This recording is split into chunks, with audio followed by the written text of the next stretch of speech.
Good morning and welcome to Fox 29's News Now. On this dreary Monday morning, we're going to get started with some local news for you. After a violent night in Philadelphia left one person dead and 8 others injured, 7 of them in critical condition. Fox 29's Lauren Johnson has this report. Police commissioner will not be happy when he gets here to work today. That's because his detectives are working probably some overtime trying to figure out what exactly happened around our city yesterday. 9 people shot, 6 different shootings. Let's take you to Kershaw Street first, where 3 men in their 20s all sitting in a white Chevy when the gunshots ring out. It was around 2:30 in the afternoon when police say a 21-year-old man was hit in his chin. A second victim, 28, was hit in his lower back. Another 28-year-old, the third victim, shot in his right leg. Police rushed all 3 victims to Presbyterian, where they were admitted in critical condition. One neighbor we spoke with yesterday was washing blood off the sidewalk. Well, I just moved on the block. I've been here for a year. So for a year, this is what it is. 10 shots, that's it. We graduated a class of about 70. They'll be out there on foot. So we're excited about that, but, you know, frustrated about this gun violence that we're dealing with. So we'll remain vigilant in our efforts and working with our partners out on the ground in hopes of staving off a lot of this madness. So several hours later, around 5:30 in the evening, a 42-year-old man shot multiple times also in his car. That scene playing out at South 67th Street and Doral Street. He was taken to Penn Presbyterian Hospital where doctors tried to save his life. He was pronounced dead about an hour later. And last night, 35th District officers responded to a shooting on the 5000 block of North Franklin Street. That victim in his 20s shot multiple times, again, all over his body. He went to Albert Einstein in critical condition. Later in the day, 4 other men shot throughout and hospitalized as well. 2 of those victims had to be airlifted to Temple University Hospital after a drug deal gone bad. So detectives and investigators and officers, hospital staff, everyone pretty busy yesterday. Now here at police headquarters, they are relying on witnesses and surveillance video to help them piece together a lot of these crimes.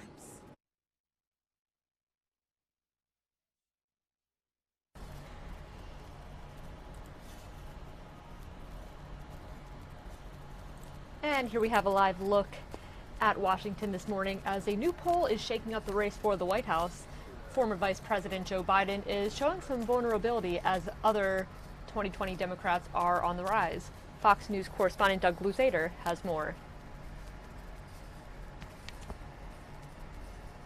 All right, 11 past 7. Well, a new poll is shaking up the race for the White House this morning. Former Vice President Joe Biden is showing some vulnerability as other Democrats are on the rise. And it certainly was interesting, Doug, in Iowa, because all of the other candidates were at this big fundraiser. And I know Biden had a good reason, but he wasn't there. Yeah, you know, and plus, I think, you know, Biden, they're trying to kind of put him in a different orbit than a lot of these other Democratic candidates to make this kind of a one-on-one race between Biden and Trump. But clearly, you know, Iowa is on the path to the nomination. It leads the path to the nomination. And as a state, it plays pretty big. Joe Biden is down. Pete Buttigieg and Elizabeth Warren are up. Those are the big headlines out of Iowa. Our values are on the line. Iowa has a habit of throwing curveballs, and that's why so many Democratic candidates were there over the weekend. And take a look at this new CNN Des Moines Register poll. First, Joe Biden. At 24%, he is still leading the pack, but back in December, this same poll had him at 32%. So who's on the rise? Senator Elizabeth Warren with a surprising 15%, and South Bend, Indiana Mayor Pete Buttigieg just behind at 14%. Good morning, Beto O'Rourke. Nice to meet you. Hi. Beto O'Rourke, on the other hand, seeming to struggle. He was once seen as a formidable contender and is now at the back of the pack, but says the polls only tell so much. I don't know that this many months out from the caucuses in Iowa that these polls really indicate what our prospects are. Real change never comes easy. Senator Bernie Sanders still in a strong second place, but anything can happen in Iowa. It's the state that gave Barack Obama his big surge back in 2008. And while current Democratic frontrunner Joe Biden was not there over the weekend, he will be in Iowa tomorrow. And the importance of Iowa is lost on no one.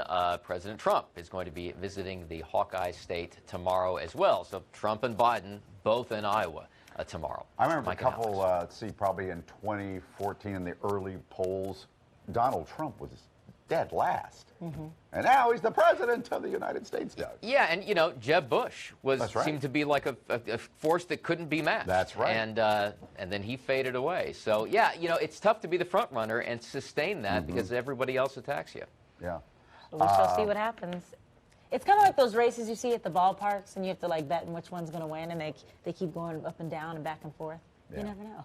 Like at Nationals Park, do they still have the presidents race each other? Yeah, that's what I was just thinking. And you know it's all preordained or whatever, but you just going to watch them, you know, kind of pulling ahead one versus the other, and you never know. I'm not suggesting that the Democratic nomination is preordained, but never. Yeah, oh no. But are their heads that big? That's the question. Yeah. Is there pretty big heads? Metaphorically, sure. Everybody down in D.C. has a big head. Hey now. I mean, look at the size of Doug's head. We love you, Doug. We'll see you tomorrow. Thanks, guys. And moving on to business news this morning, it turns out a lot of employees are lying to their bosses about their pets. Fox Business's Tracy Krasko explains. Tracy, what kind of extremes? Lying to the boss? Yes, nearly a quarter of us have lied to our bosses about taking our pet to the vet, according to this survey from Fuzzy Pet Insurance. The reason most people, about 65%, say that they don't think their boss would think it's a valid excuse to take their pets to the vet, so that's why they come up with the lie. About 39% say that they have taken the day off to care for their pets, while 27% say they've worked from home to care for their pets. And 3 out of 10 people say that they have blown off plans with their human friends to hang out with their furry friends instead. I think this is a trend that we've seen because pets are more so becoming parts of our family. A lot of people really treat them so, and I think that's why you're seeing people care for them so much more and really be willing to go to these risks of even lying to their bosses. All right, Tracy. Let's. You have a dog, don't you? I do, yes. What's the dog's name and what is it? Duke, the Puggle. It's a It's Puggle. a Pug-Beagle mix. Oh. Yes. Yeah. I notice a lot of women have pugs for pets. Really? Yeah, almost every woman I've ever worked with, especially up there at Fox, they had these pugs for some reason. Maybe they're good apartment dogs up in New York. Is that what it is, you think? Duke is a good size, yes. He's about 22 pounds, so he's a good size. Duke is from Nashville. I got him when I worked in Nashville. I adopted him. Oh, yeah. Well, we're looking at him now. He's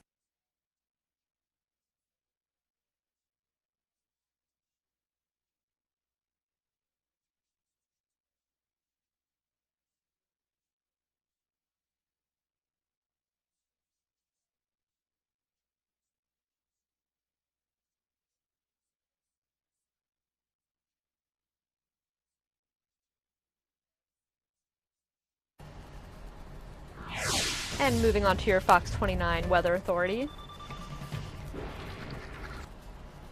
The Philadelphia area is slated for a rainy Monday to kick off this week. Rain showers are in store for the morning, with thunderstorms developing in the afternoon and through the evening. Sunshine will return to the forecast Tuesday and Wednesday, though, mixed with some cloud coverage there. Thunderstorms are expected to return to the forecast by Thursday, unfortunately. Here we have a live look at current temperatures in the area. 58 degrees up in Allentown. Similar temperatures across Lancaster, Pottstown, and Trenton.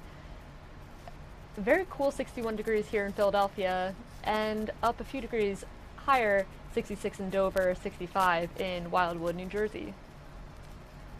And looking ahead to your 7-day forecast,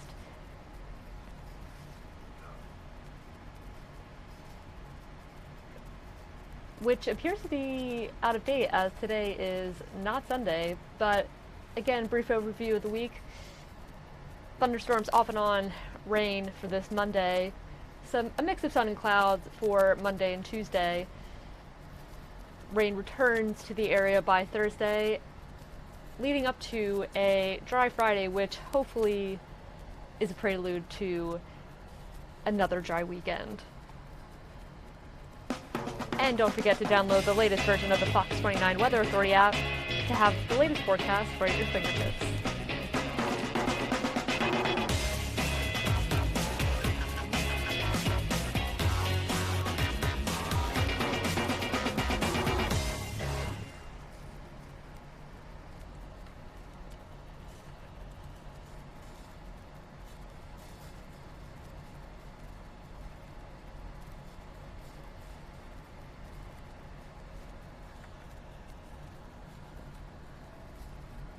And continuing with local news this morning, here we have an update to a deadly weekend shooting in the city's Roxborough section.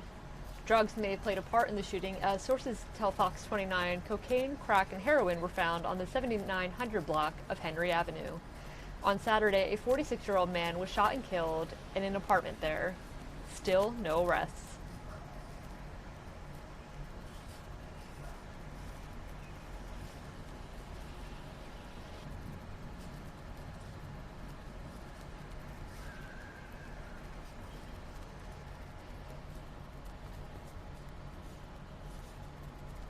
In national news this morning, we're learning more about another mysterious death in the Dominican Republic.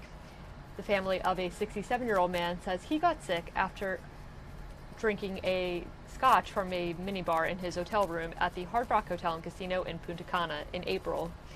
He died a short time later. Miranda Schwab-Werner of Allentown died May 25th. Her brother-in-law says she collapsed and died in her hotel room in the Bahia Principe resort. 5 days later, staff found a Maryland couple dead in their room at that same resort.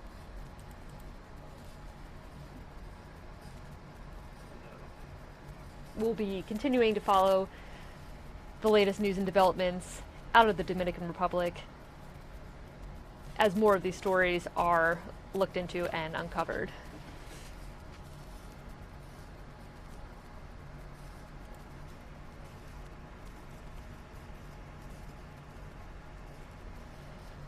And in New Jersey, Governor Phil Murphy says free naloxone will be handed out across the state. The move is part of a pilot program where pharmacies will be handing out single doses on June 18th on a first-come, first-served basis. The drug is an opioid antidote that can quickly reverse an overdose. According to a state drug monitoring program, naloxone was administered more than 16,000 times in New Jersey last year.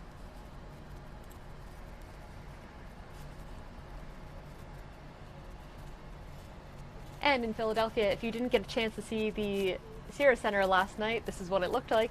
It was just one of many buildings in Center City lit up for Pride Month. The Ben Franklin Bridge, the Pico Building, and the South Street Bridge also proudly displayed a rainbow last night. And yesterday, people from all over came out to see the 31st annual LGBT Pride Parade as it made its way through the city. The parade has grown over the past 31 years from a few thousand to people as far as the eye can see from Center City to Penn's Landing. Parade goers are celebrating the extraordinary gains made in LGBTQ equality.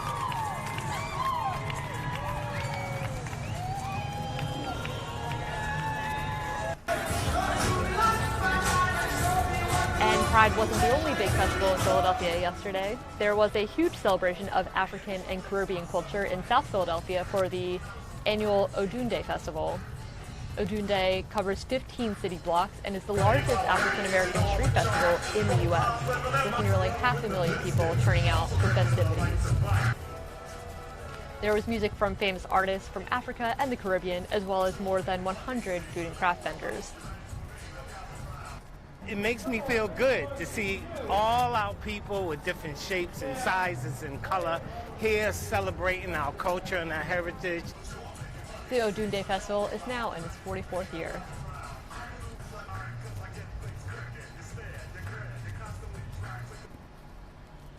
And in sports news, baseball legend David Ortiz is in the hospital after being shot in the Dominican Republic. Police say Ortiz was at a bar when a gunman approached him and shot him in the back at close range. Ortiz was taken to the hospital where he had surgery.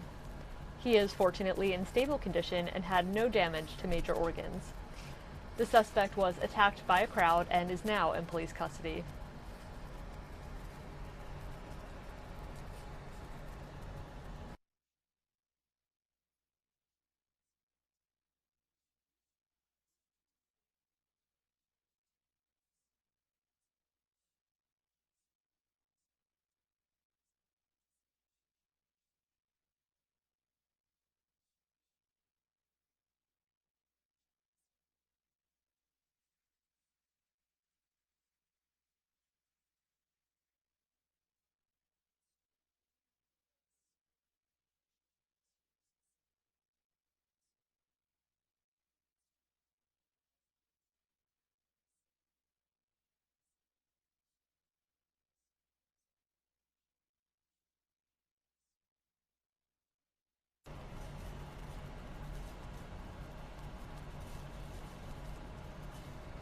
And we are going to take you now to Detroit, where the Genesee Human Oppression Strike Team, GHOST, a newly formed task force, will detail the investigation, arrests, and charges of 22 individuals for crimes related to soliciting sex with underage children. Stay with us. I think I can do that better when I go to the board over here. Oh, okay. But I want to make sure that all of the you can just don't streamline it. You can edit it a little bit later on and see what you want to do.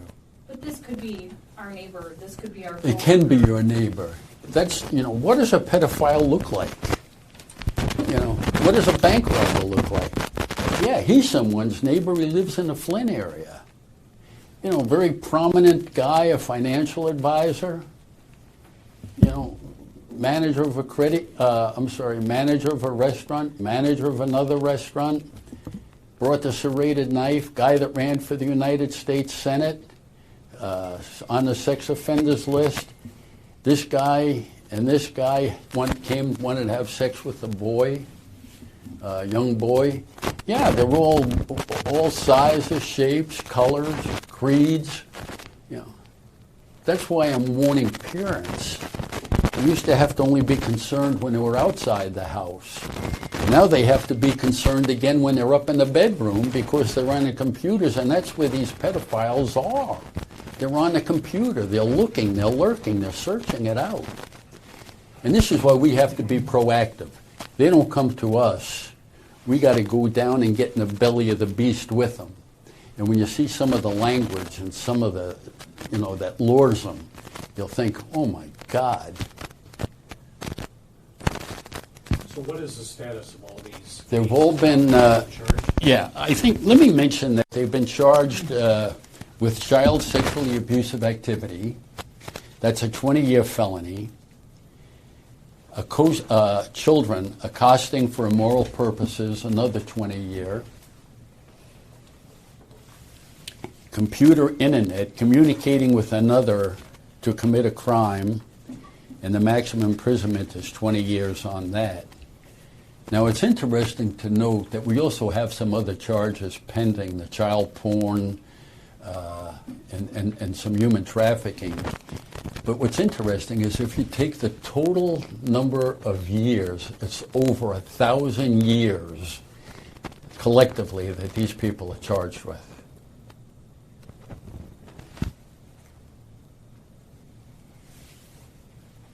Do you have a total number on the charges itself? Wasn't it like 36 or something?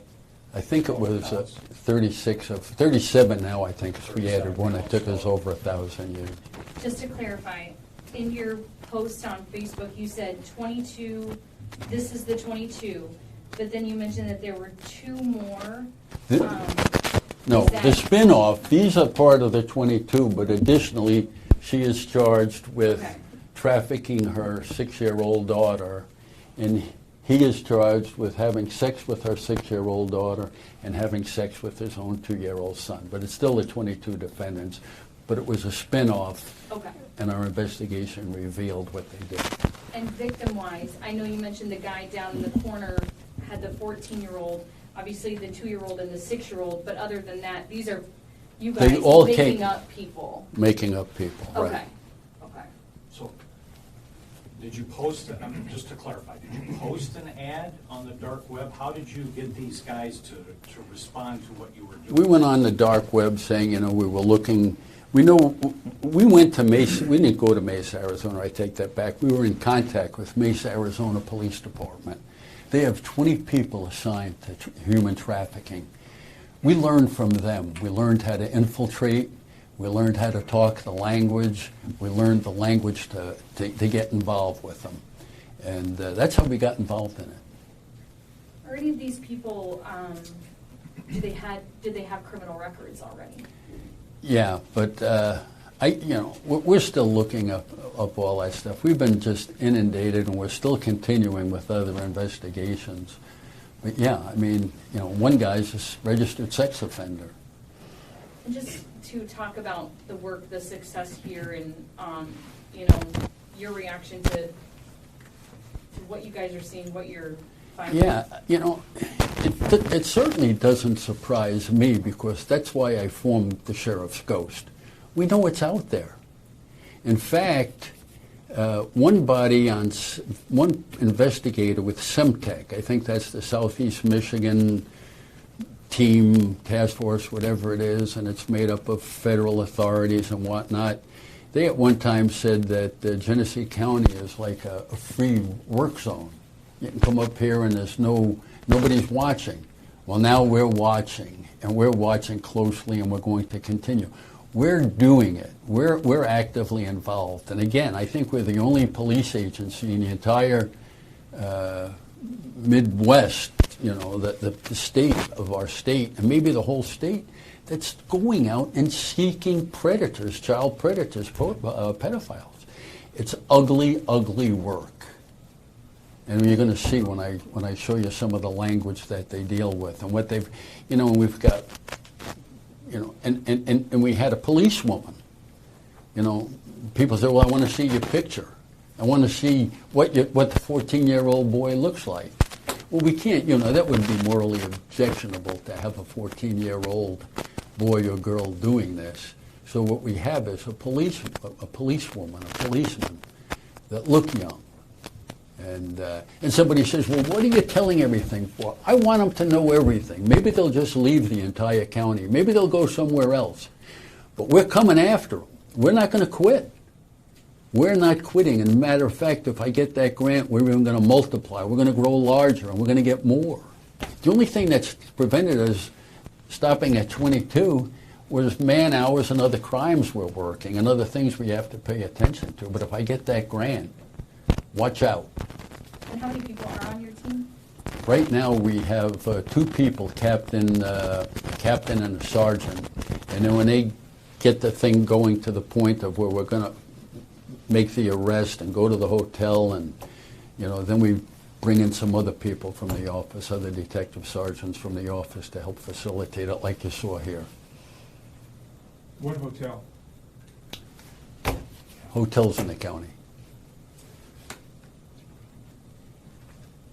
Okay? Let me take this down. This is, you'll see. This is the part that you didn't want. No, you don't want to. You don't want to screen that. This guy here is Carl Spalding. He's the Co-America Vice President. I'm going to read it. Hello. Older white man seeking for either next Tuesday or Wednesday, multiple hours. I am 59, freaky, professional man.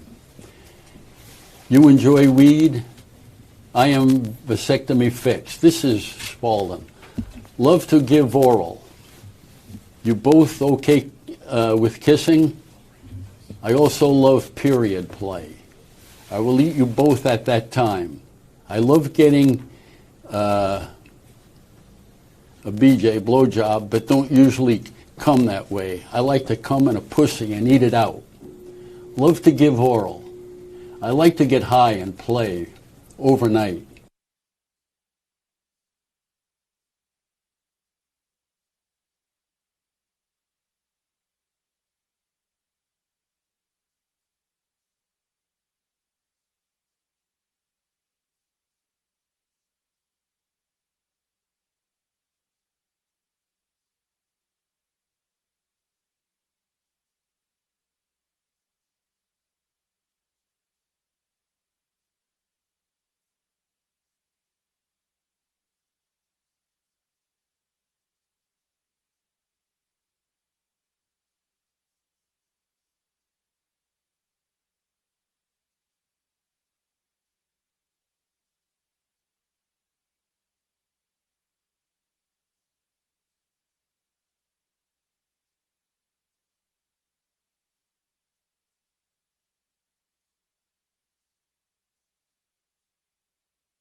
And moving on to Good Day this morning. It's a donation you've probably never heard of before. We're introducing you to a Lehigh County woman who donated her uterus to a complete stranger.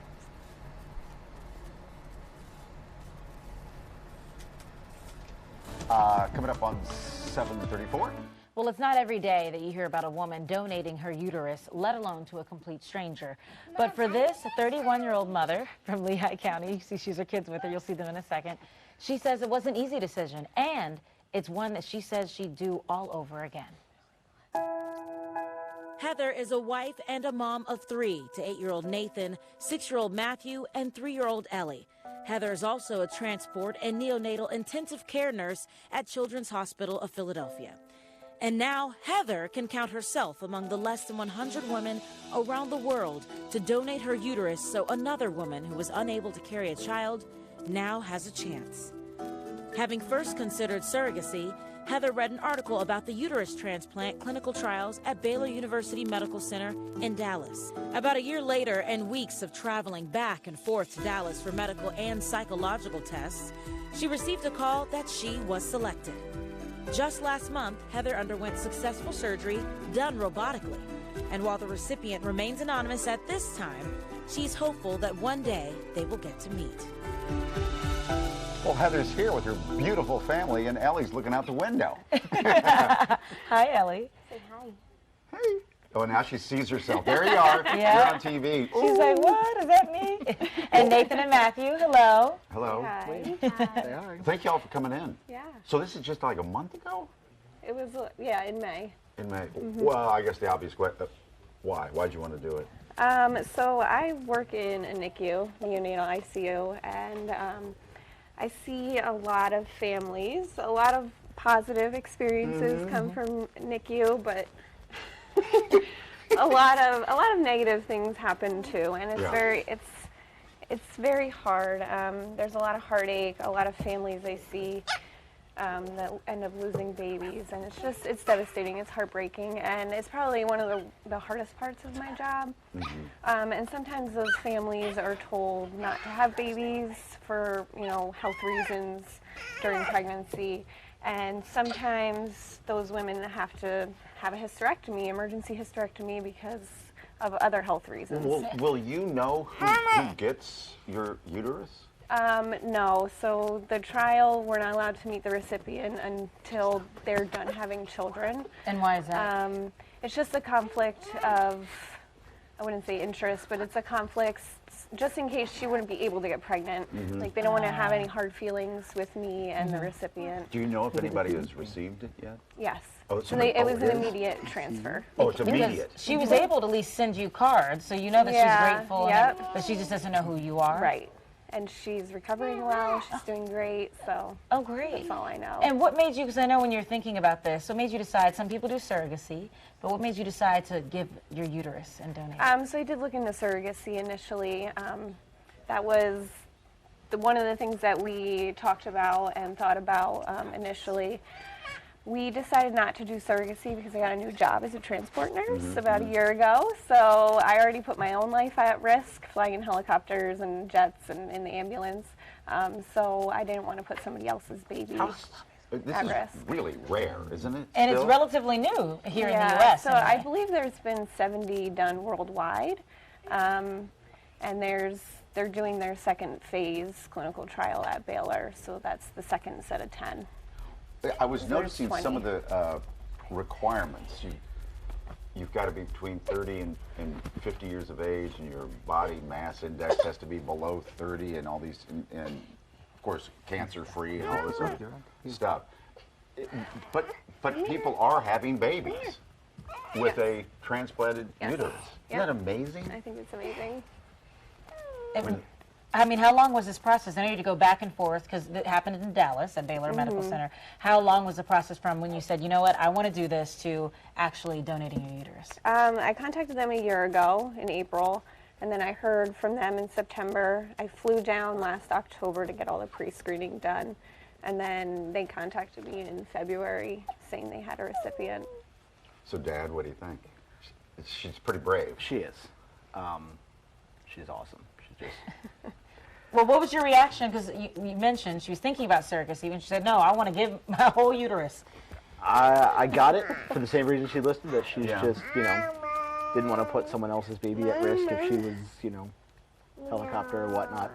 I thought it was a little crazy. I still kind of do, but it's done. She came through it. She's out the other side, and she's fine. So I'm getting the sense that you want other women and families to experience what this wonderful thing is here. Absolutely. It was, being pregnant was one of the most amazing things. Just having that entire experience, and then giving birth, even though it's hard work, it's labor, it is what it is.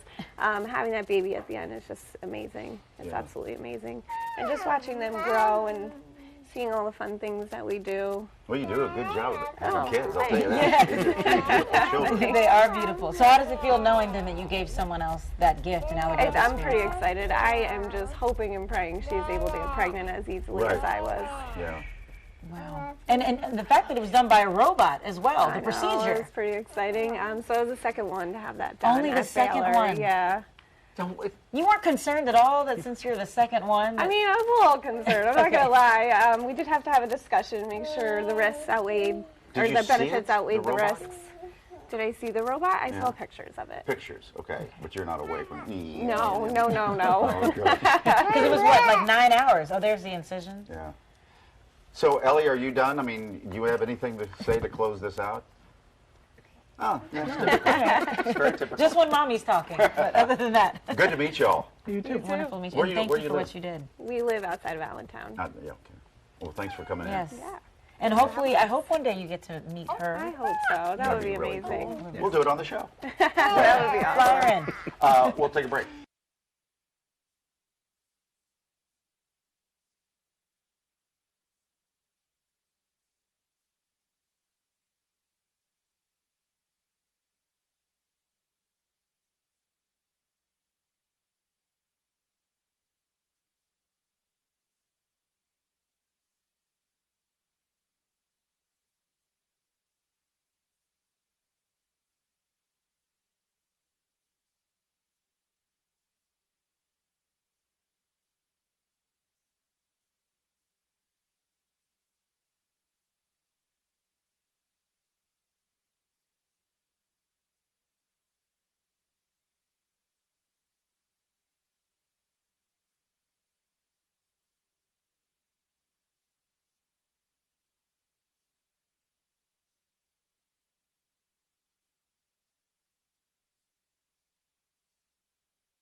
Microphone, and we'll get as many voices into the conversation as we can. Sir. Yes. In order to provide a stable foundation for an emerging U.S. energy sector, do you support a long-term extension of the biodiesel and cellulosic ethanol tax credits? Yes. I got to tell you, when we're talking about liberating ourselves from a dependence on fossil fuels, we couldn't do much better than to look at Iowa.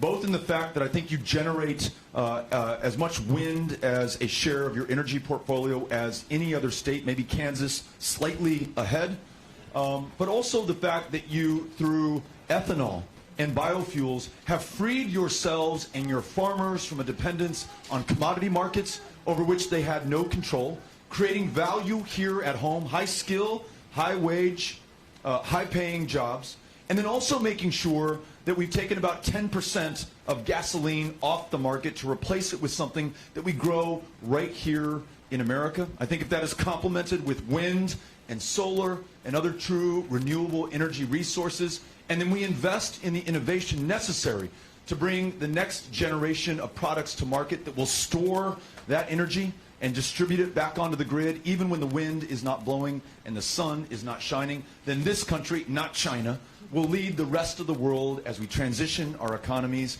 and we will be the primary beneficiary. Thanks for the question.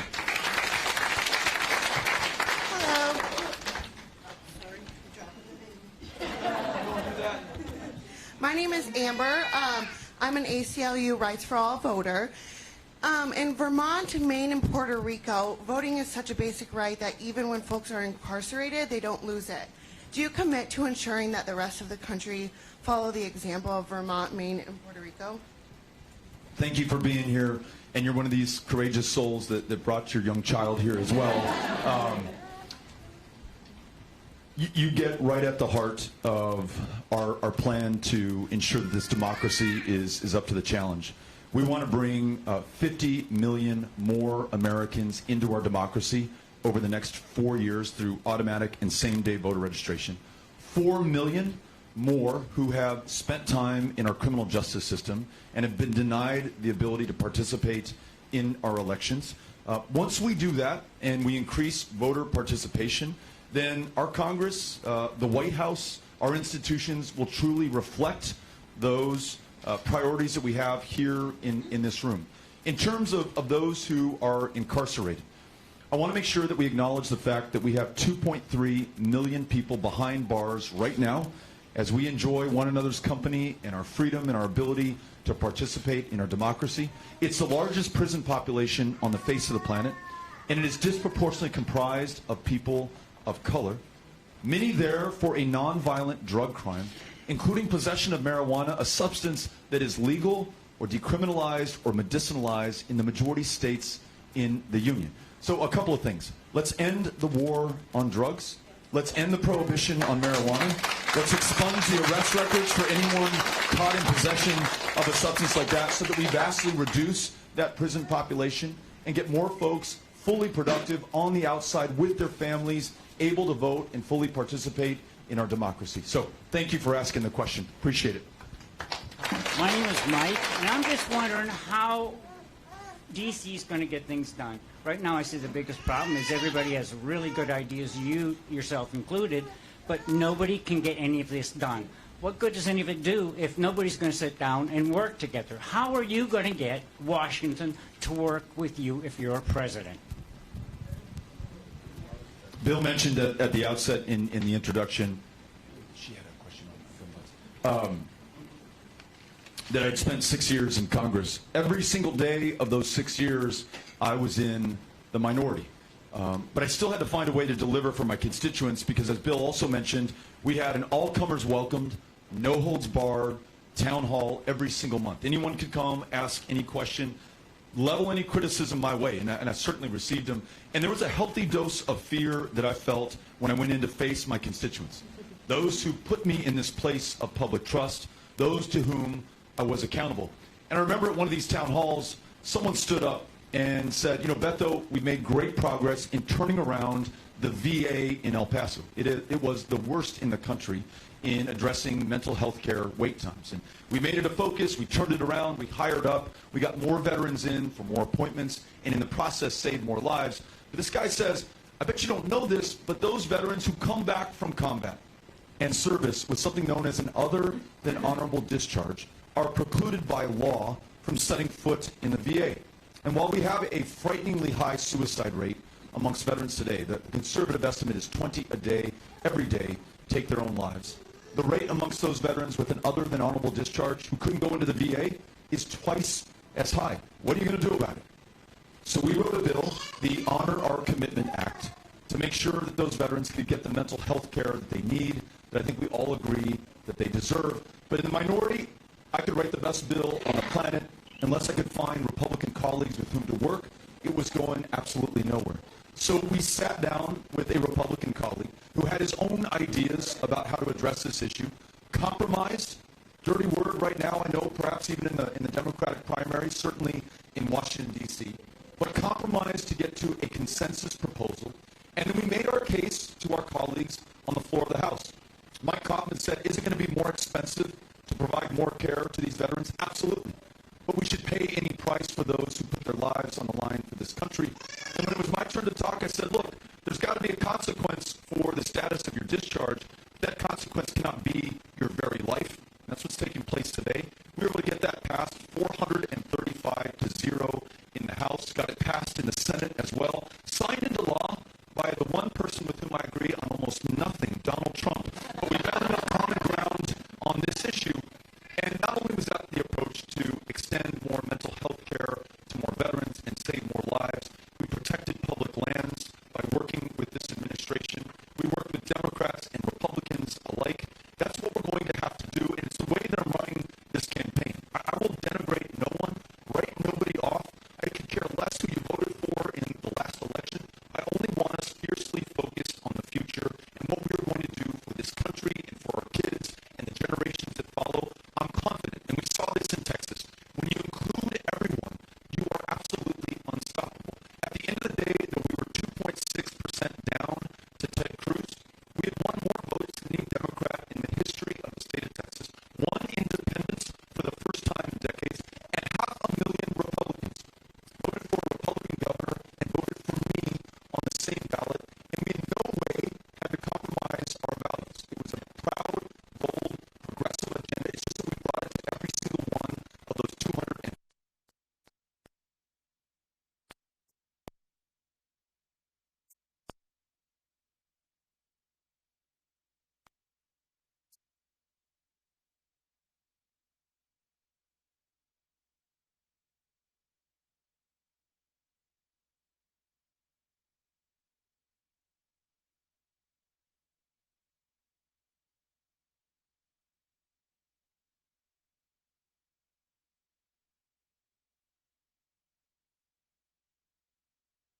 And it looks like they're having some sound issues over in Des Moines. So we will peel away from that. We apologize for the technical difficulties.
And that is going to do it for us today at Fox 29's News Now.